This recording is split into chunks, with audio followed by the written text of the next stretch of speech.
Welcome to the Popish Plot. I'm Nate. I'm Jessica. And I'm Mike. And today we're here to talk about St. Ignatius of Loyola. St. Nacho himself. Yes, I also have his AK of his actual name.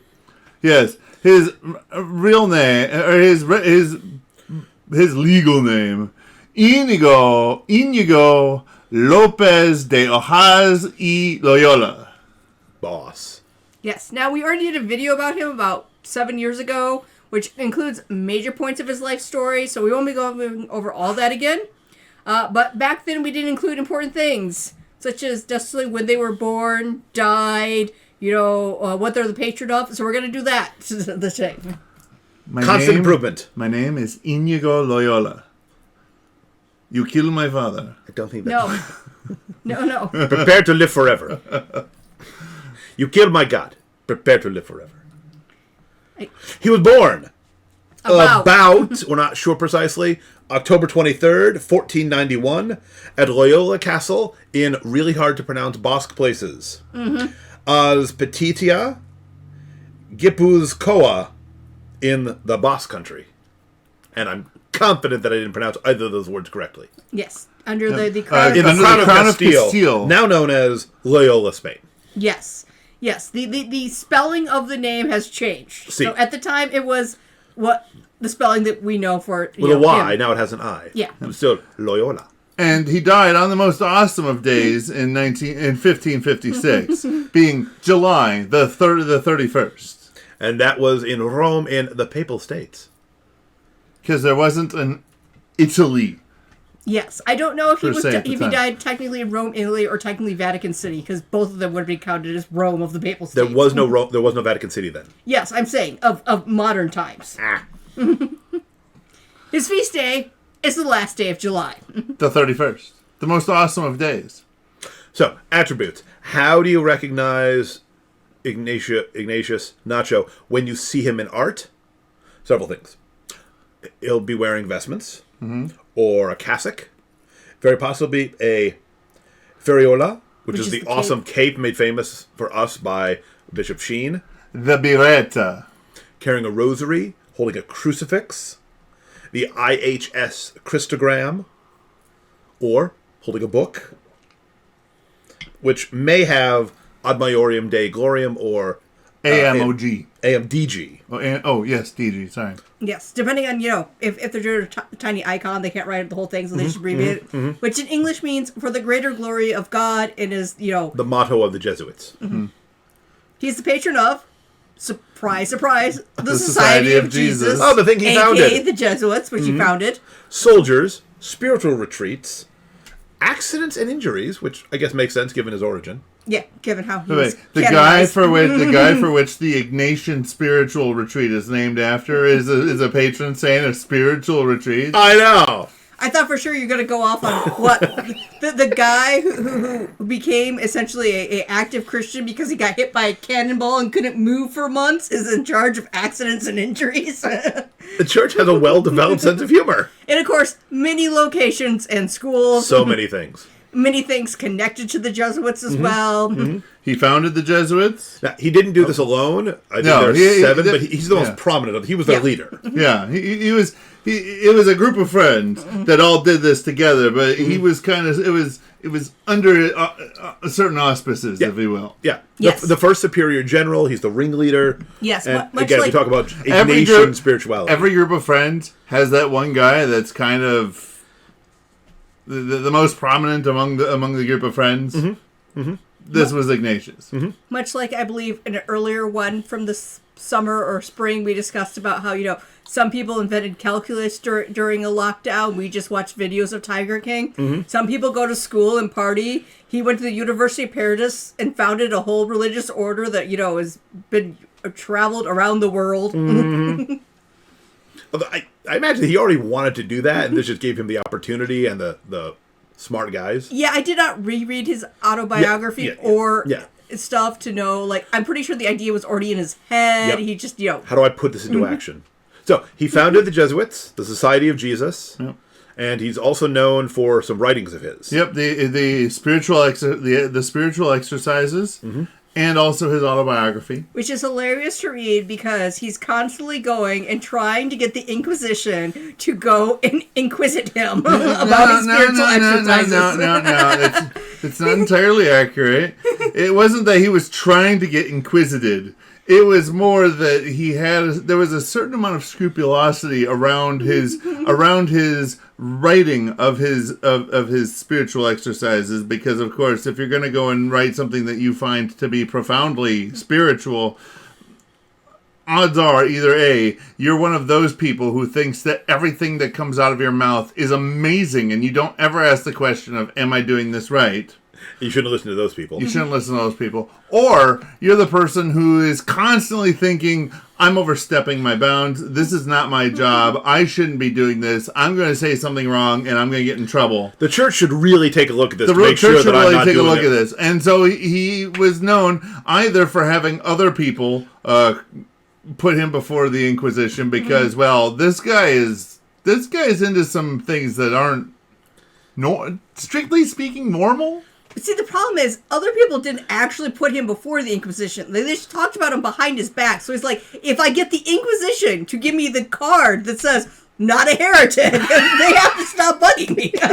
There was some of that. And the Inquisition keeps looking at his stuff and goes, yeah, it's not our Dominican spirituality, but it seems okay. Continue on. Can I have the not a heretic card? No, that's a lot of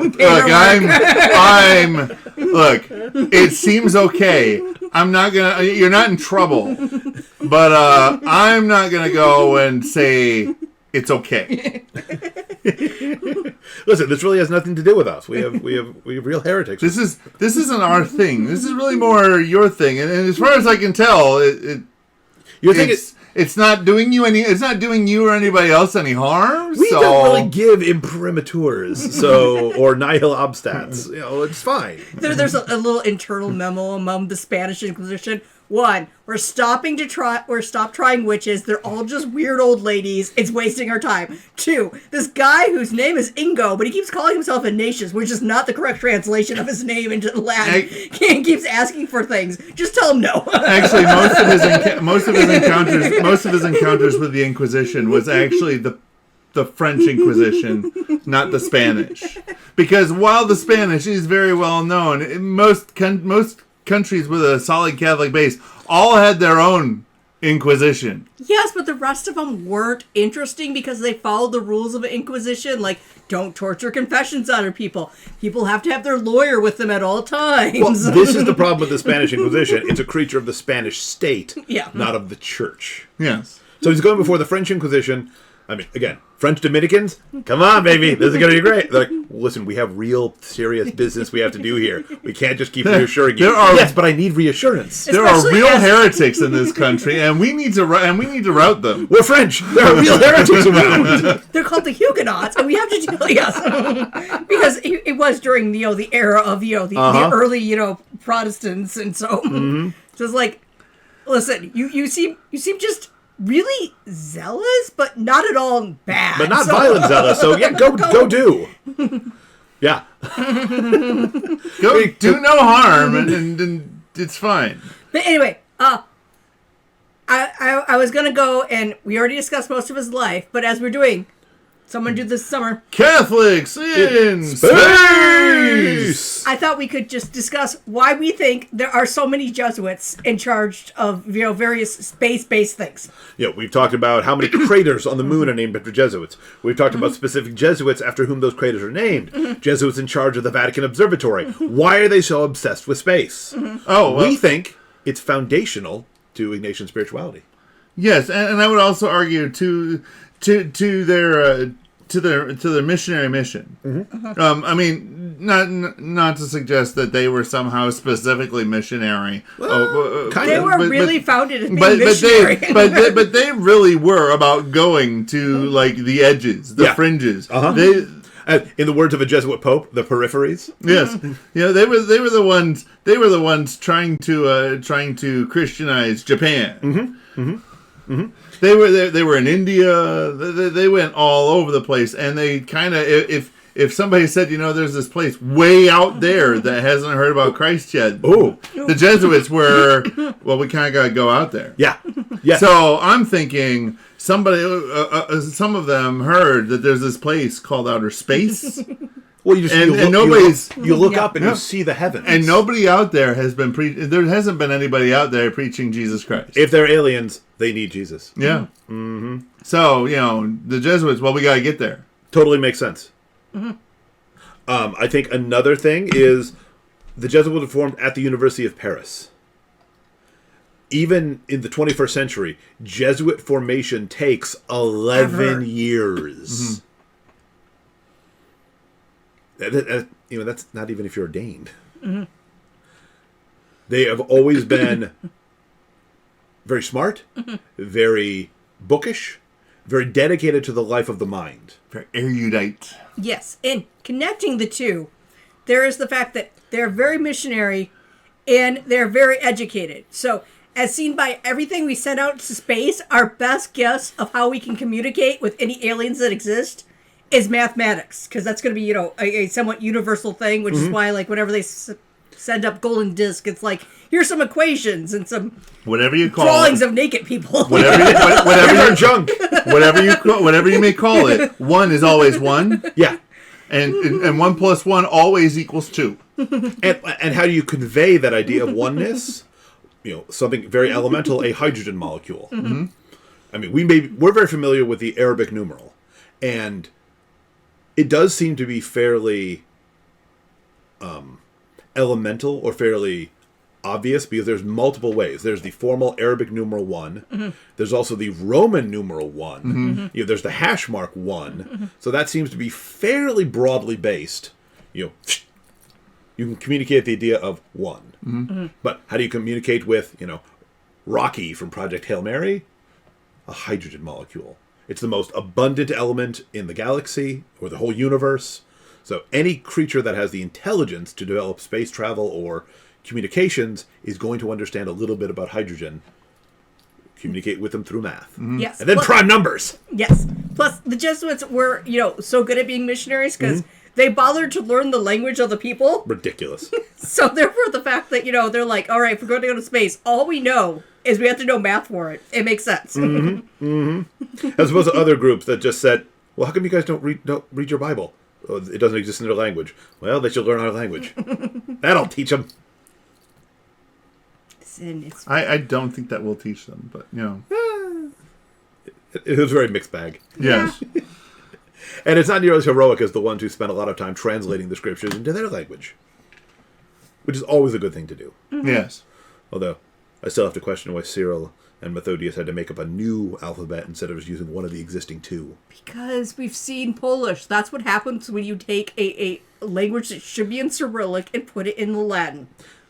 They could have just used the Greek alphabet. I'm saying they caused endless mischief by coming up with Cyrillic instead of using either just Greek or Latin. But that's an episode for another time. Yes. Where I argue for the pictograph method. I think we need ideograms. Think of the great cultures of the world that made pyramids. The Mayans, the Egyptians, all pictographs.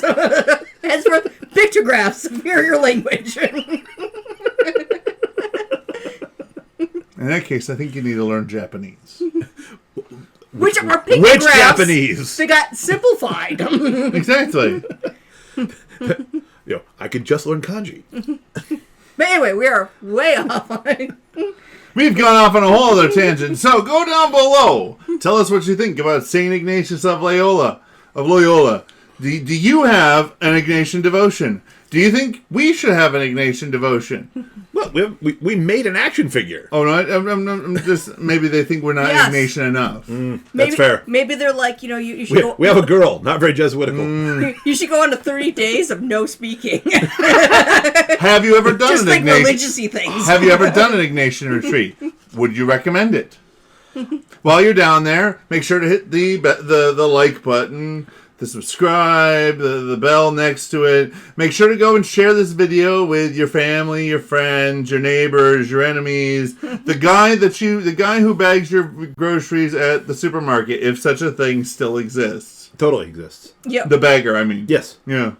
Yes, be like, you'll never expect this. And then just prime it to the point where we discuss the Spanish Inquisition. Yep. It's not what you think it is. It kind of is what you think it is. The Monty Python sketch is great. Yep. And You thought it was a Rickroll, but no. And until next time, remember to live your faith. Love your faith. Share that love. Ignatius of Loyola. Nacho himself in 5. Nacho man. Nacho man. Nacho, man. Nacho man. Nacho man. Nacho man. Oh, Nacho.